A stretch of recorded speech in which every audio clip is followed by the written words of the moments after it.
if you're at all familiar with Gen 4 OU in its current form, the modern shape it has taken on over the past, let's say, half decade, the direction it was moving in before Latias was unbanned, and then the direction it continued to move in with Latias's unban.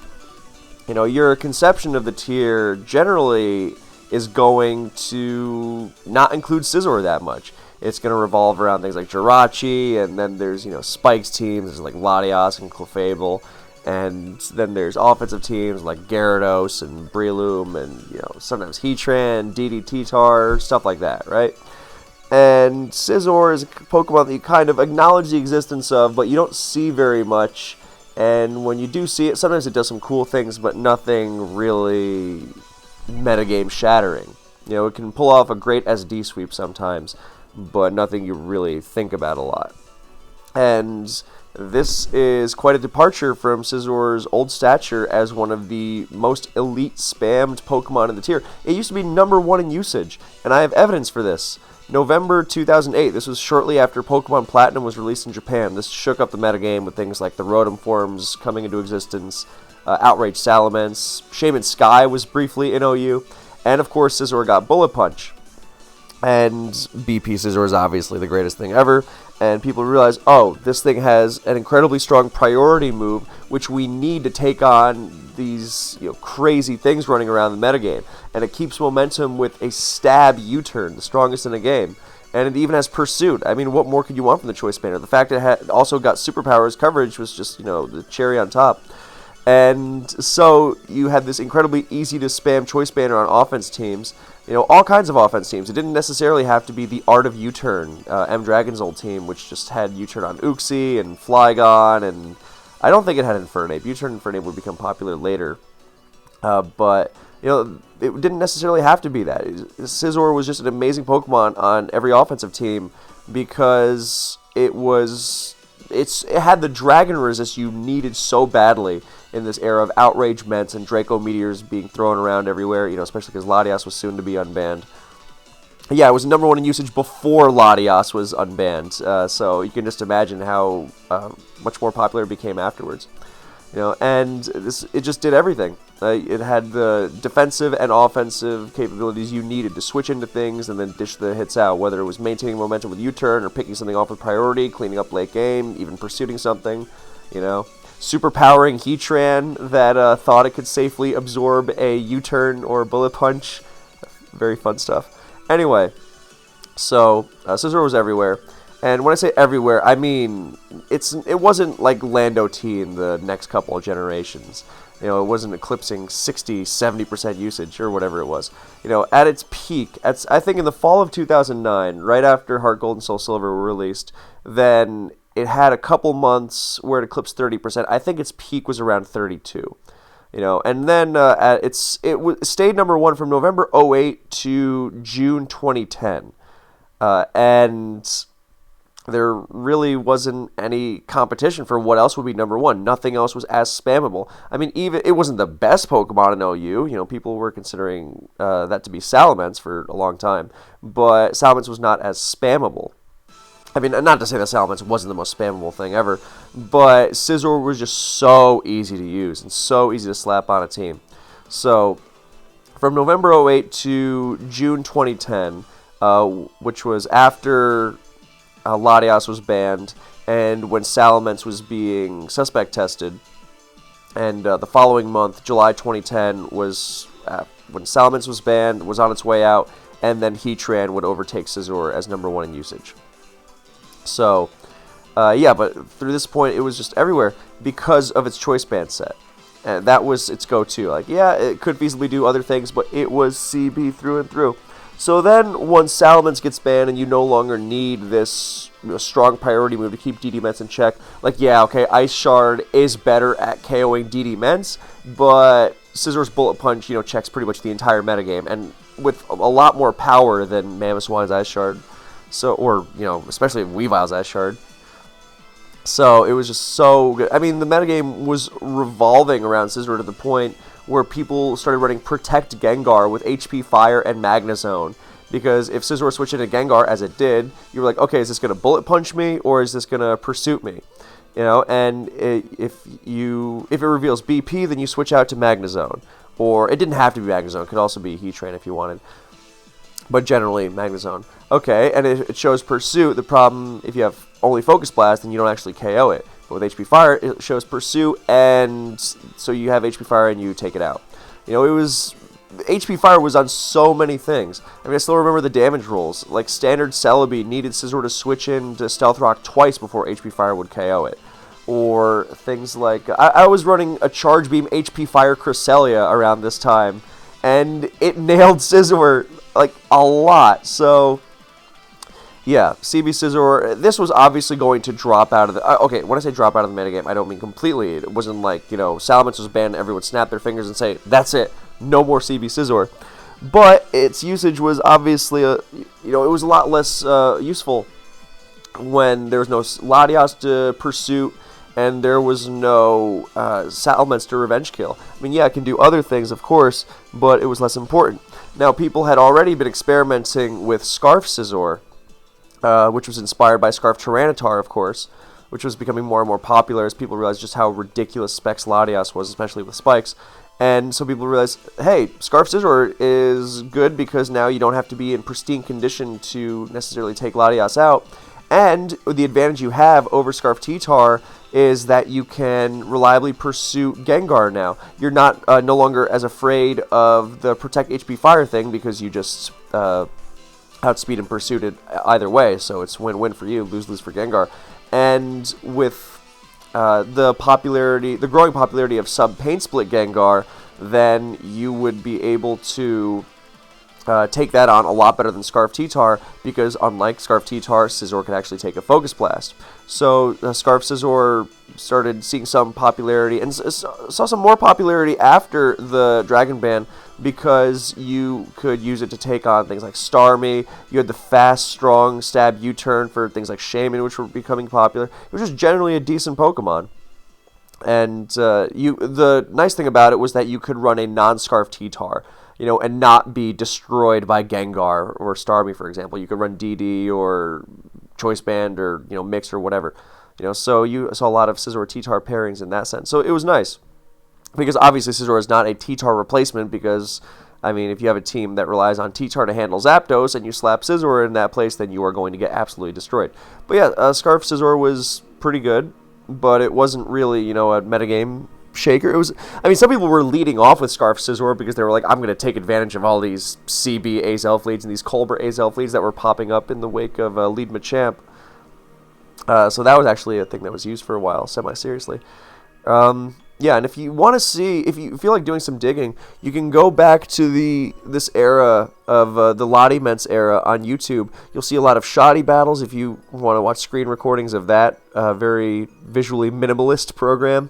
Or you can even go to the Wi-Fi battles. I mean, I'm not going to pretend it was, you know, high-level tournament play, but a lot of the players there knew what they were doing. A lot of the players there did play on Smogon, and Scizor was spammed there as well. If you just want to see the action of a Scizor named U-Turn Me On. What a nickname. Just spamming U-Turn, little animation, and it's wonderful. You know, kicking up Acid Rain because you Pursuit Trap to switching Latias or Gengar, or Scarf Rotom locked into Shadow Ball while Sand was active. Oh, beautiful stuff. Anyway, so yeah, CB, you know, that quickly became a set you weren't going to be running very much. Scarf, more so. But the real kicker, the real reason why Scizor continued to be an elite Pokemon after, it took a while to really be discovered as such, to really be, you know, affirmed as such a defining metagame force, but the bulky SD set. Now, I think this was partially, this was always known as a set Scizor could do, because in Ubers, Scizor would run bulky lefty sets a lot because the power level was so much higher that you really had to invest in special defense, and you wanted the bulk with lefties, you know, and to take on things like Darkrai. Not that Choice Band Scizor wasn't still used quite often in Ubers, but you also had non-Choice Band sets, you know, with lefties, and you saw it with lefties and Roost. This thing can actually kind of survive. And then in early Generation 5, that Uber's Scizor, the one with lots of special defense, was kind of transplanted into early Gen 5 OU because Darkrai was OU, and it was often given to Lumberry. But, Spinef Scizor was also great there because suddenly it was taking on Latios. So, yeah, of course you were going to run a lot of Bulk and Roost.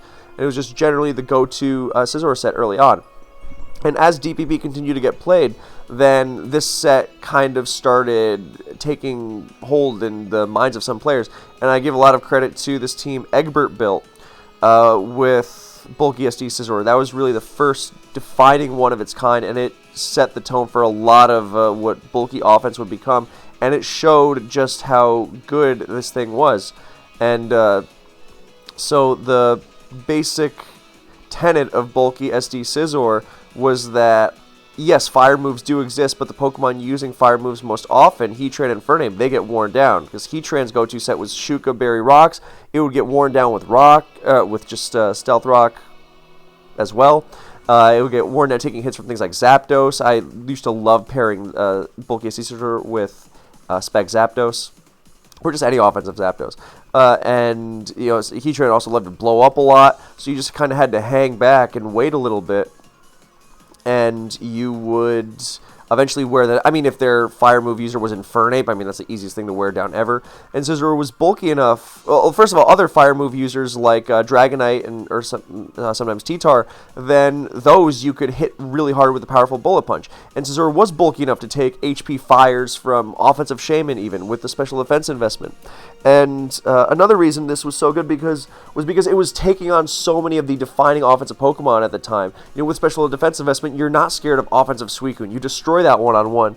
With Roost and the explosion resistance, and the resistance to Gyro Ball and neutrality to Earthquake, then suddenly you were taking on Trick Room Bronzong, which was gaining notoriety for ripping through offense. You would be able to muscle through things like bulky DD Gyarados with, Bug Bite and Bullet Punch. Scizor could just muscle its way through things like that.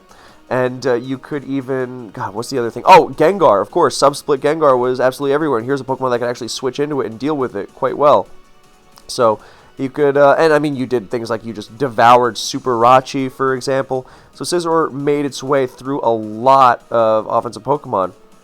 And here is a Pokemon Online, the simulator pre-showdown, recreation. Thank you to the people in my Discord server who have been recreating PO logs of myself versus Earthworm. And, some of it might be a little funky because not every log gets converted perfectly. Like, see how that Starmie lost 90% of its health, but it got KO'd? That's because in the log, it doesn't show Life Orb. Because in-game, Life Orb is not shown in the text. It's not in the log. And so on Pokemon Online, you had to pay attention to whether the Life Orb would activate or not. That whole Life Orb activation message on Showdown, that's not in the actual game. So yeah, when you're recreating replays from text logs, then sometimes you have little things like that where it takes 90% from 100 and dies. So yeah, so I was using an edit of Egbert's team here as an example, and I think I had Choice Band Dragonite over, the Gyarados he had. And yeah, here's a Toxic Protect Bronzong also taking off. But here's how good a SD Scizor is. It's so threatening to most bulky things, and they're nice double switch, Kev. You weren't bad for 16. So yeah, just completely blanks these things. It's got so much in the way of resilience. And it would just outlast its counters. So here I am thinking that the Dragonite would... I should have just CB Outrage there for sure. Yeah, Skliscore was very fearless, as I recall. Anyway, so back to D-Knight on EQ, and there I Outrage. And now Magnezone reveals that it is HP Ice, and that's good. See, even something like that...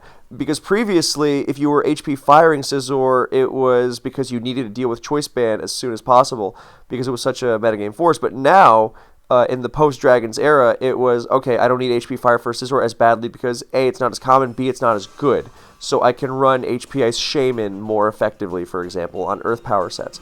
And if you have HP Ice Magnezone, like Earthworm has here, for example, then a bulky SD Scizor will make you pay because it takes advantage of this, weaker fire coverage or lack of fire coverage. Here's an early use of Clefable, by the way.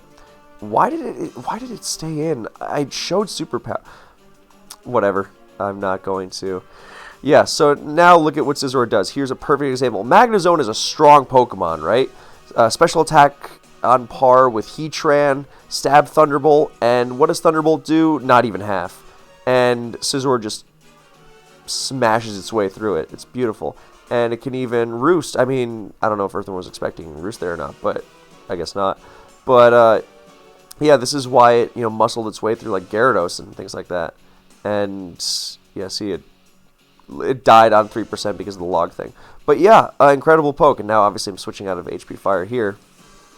But, yeah, so this was just one of many examples, because I don't have a lot of the other logs. But this was, Bulky SD Scizor took over the tier for a while. It was winning Smogator left and right. 6A9 Ace Matador had a great team with it, and he used Brick Break as his last move over Bug Bite to hit Heatran on the Switch and such. But it was an incredible Pokemon. I was spamming it a lot as well, and it really became Scizor's new defining set. Like, this is the go-to. This Scizor rips through the metagame like nothing else. I think I exploded there instead of going to Scizor to catch Gliscor on the Switch, potentially. So, yeah. And, anyway, that's not really the point. The point is that this Scizor, would play this outlasting game so unbelievably well. And it was great against offense, it was great against defense. I remember an SPL game where it was the last Pokemon against a stall team. And, Skarmory walled it the whole game. I had a test game like that, too. Skarmory walls it the whole game. Oh, wait, Scizor's now the last Pokemon and just sets up to +6 and outlasts Skarmory easily because Bullet Punch and Bug Bite each have 1,000,000 PP. It's not like Brave Bird is going to actually threaten you. So, yeah, terrifying stuff. And people started building, with it in mind. People started saying, look, I gotta be careful because my Gyarados isn't going to be enough of a check to this Scizor. I gotta put more fire moves on. I gotta put, Choice Band on my Gyara or something. I assume I tried to roost there. Just getting it in there. Maybe I should have sacked T-Tar. Anyway. Oh, nice Will-O-Wisp there. Anyway.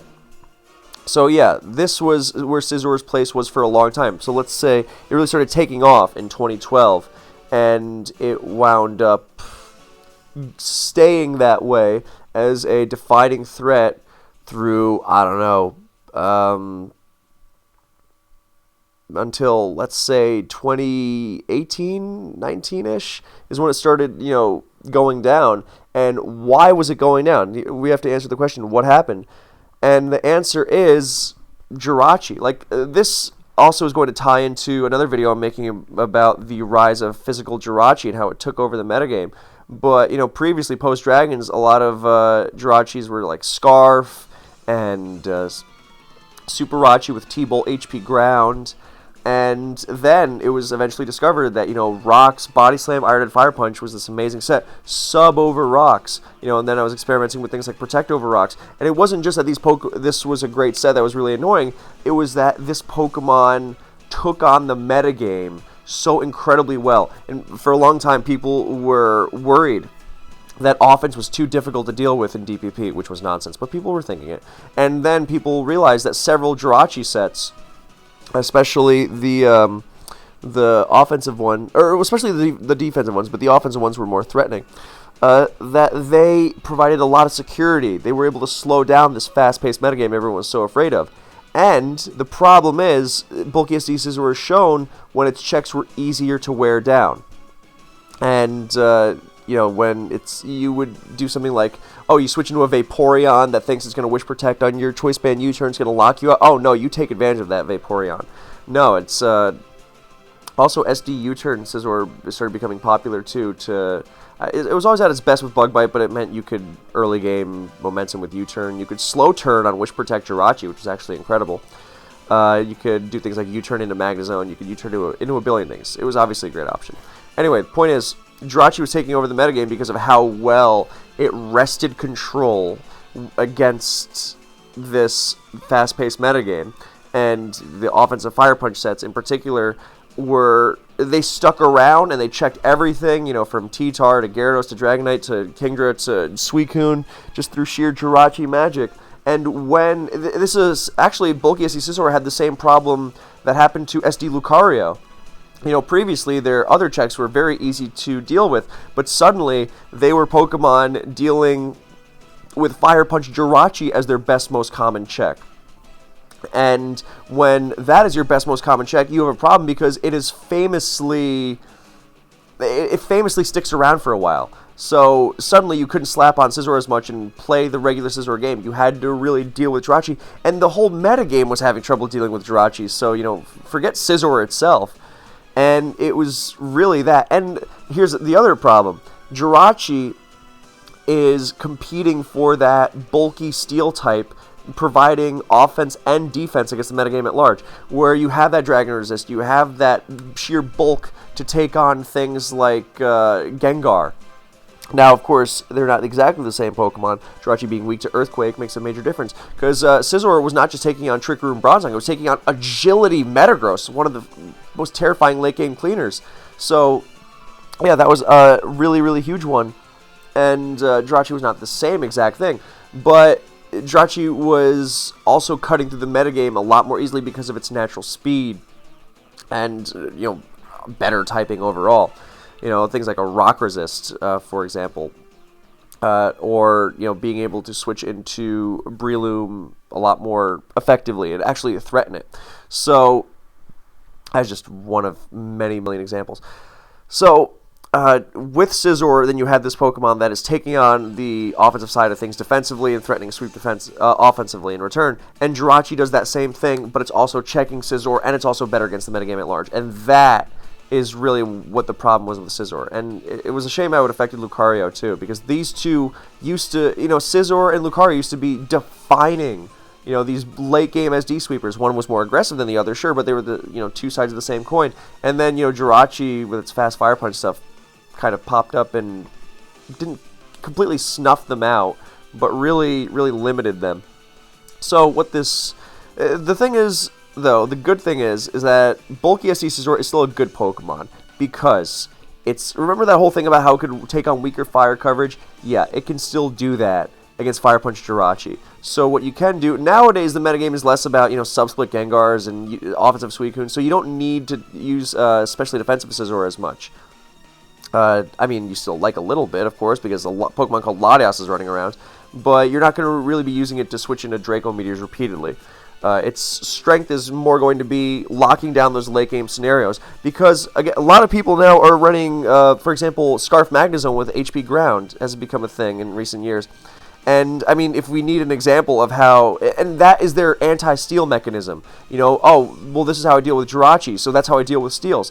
And since we just saw that example of Magnezone being taken advantage of beautifully by Scizor, when the Magnezone doesn't have HP Fire, then you have the perfect conditions for Scizor to take advantage of. Because again, people's steal dealing mechanisms are no longer going to be fire moves as much. It's going to be things like this. And Scizor can withstand a Fire Punch from Jirachi, so you just take less special defense and more defense to help out, in a pinch, and more attack, so that when you have that +2 Bug Bite, followed up with Bullet Punch, of course, then you are really slamming that offensive Jirachi. So, obviously you have to watch out for burn, but so does everything. So, yeah, this Scizor can potentially take over games like nothing else in the game, and it has seen some successful appearances in recent years. So part of this video is me hoping that bulky SD Scizor will be taken advantage of more, because I think it's such incredible stability against volatile offense, and it can also really take over games against defense as well, with the right support. So, yeah, and it's got a great move pool. You can U-turn. I'm sure you could find a way to use knockoff on it if you wanted. But this is the go-to. It'll take some time in the damage calc, but yeah. So that is basically what happened to Scizor. But there's no reason. I don't think it's going to be super elite again. But there also really is nothing else like it, and you don't want to forget that it can SD Bullet Punch and take over the game, because suddenly your hyper offense team or whatever is just going to have its clock cleaned. So, yeah. So that's basically all I wanted to say on the subject. Thank you so much for watching. I hope you enjoyed. And I hope that you I don't know. Let's hope that Scizor comes back and does some fun stuff. I'm sure. I wonder if CB or Scarf. Well, let's stick with the bulky ones for now before you get too experimental. And hey, Scizor is always great numbers. Okay, so that's it for me. Thank you, and I will see you in the next one.